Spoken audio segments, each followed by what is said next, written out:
Hello my dear student, I welcome you all to the maths class. So in today's session we will be doing question number 2 from exercise 4.4. So the question number 2a state that the teacher tells the class that the highest marks obtained by a student in her class is twice the lowest marks plus 7.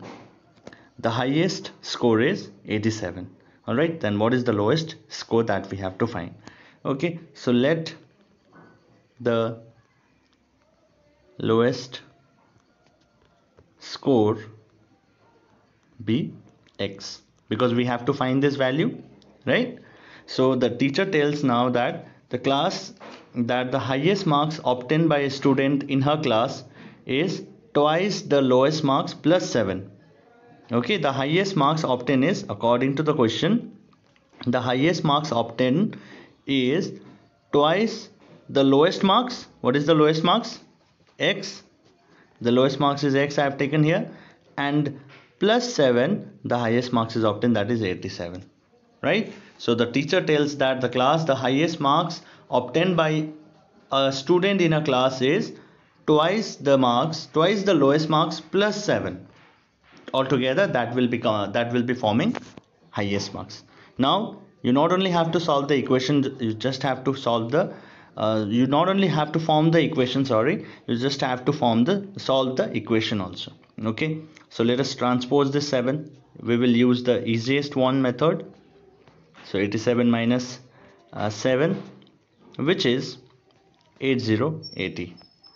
Now if you divide this 80 by 2, you will be getting 40. So what is the lowest mark?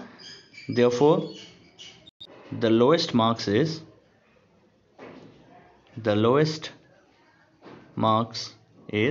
4040.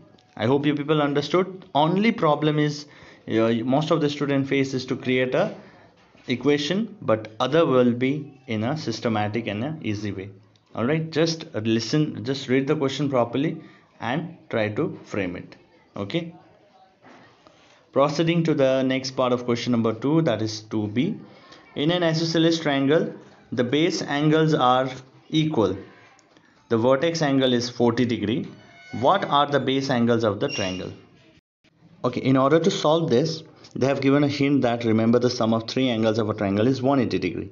So let us draw one triangle, and this is isosceles triangle. Okay, isosceles means two sides are equal and one side is unequal or different in measurement. So if such is the case, then two angle will be equal and the remaining one will be different. So if this is an isosceles triangle and they have said that the base angles are equal, that means this is base here, this is a base here, right? So if this is a base, then it will be, let the base angle be b. Let the base angle be b degree, because we are finding some angle. So if its base angle is b, then what is its vertex angle? So this is a vertex here, and one of the vertex angle is 40 degree given. All right, so we know when you have a triangle and sum of its internal angle in a triangle is 180 degrees. So if I write b plus b, why? Because it is an isosceles triangle, and in isosceles triangle two angles are equal, if you remember. And I am using this angle sum property, which we are going to discuss this more properly or more detailed in triangle chapter. Now what is the another angle? If we add all these three angles, it is 180 degree, right? This is angle sum property. What this property says? This property says that if we add all these three angle of in a triangle, we will get 180 degree. Now it will be easy for you all to find out the value of b.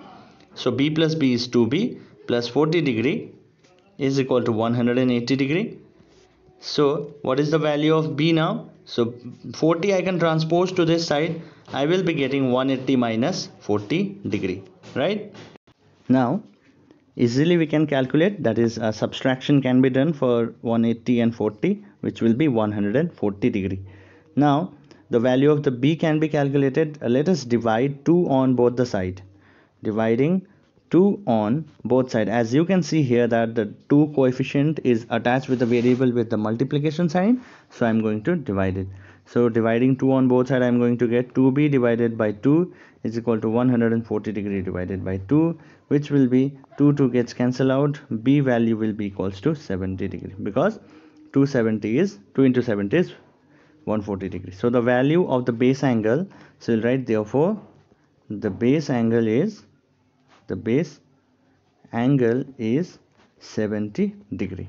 Okay, understandable, right? So this is the way of solving the problem. I hope you understood this. Okay, so let us now proceed to the next one, that is the last one, number C. So I'm going to frame an equation. The solving part you are going to do it yourself. Okay, so the question says that Sachin scored twice as many runs as Rahul. So Sachin has scored twice as many runs as Rahul. Together, their runs fell too short of a double century. So together, if we count their runs, then it was too short of a double century. Double century means 200. So how many runs did each one score? That we have to find it. Okay.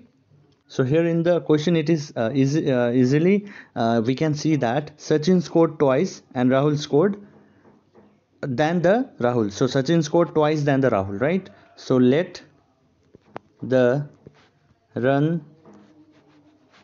scored by Rahul be X, right? If Rahul is scoring X run, then of course the Sachin is scoring twice of that Rahul. So let the runs scored by Sachin be 2x. Why? Because according to the question it is said that only Sachin scored twice as many runs as Rahul. Now together their run falls too short of a double century. So together means the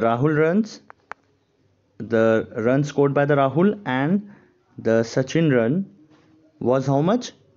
2 runs too short of double century. Double century, you all know it is 200. In century there is 100 run, and in double century there is 200 run. They didn't make 200. So together if we add this to number, there was 2 run less. That means minus 2, which is 198. So this is the equation. Now your main job is to find how many run did it score. We will get the value of X. The value of the X will be the Rahul score, and Sachin score, if you have to calculate 2 into whatever value you'll get, that will be the score of the Sachin. Okay, so I hope you people understood. So the remaining one is your home assignment. Tell me what is the value of X and what is the value of 2x, that is the run scored by the Rahul and the run scored by Sachin. Okay, so this much for today's student. In our next class we will proceed with the next sum. Till then, stay safe and healthy. Thank you everyone.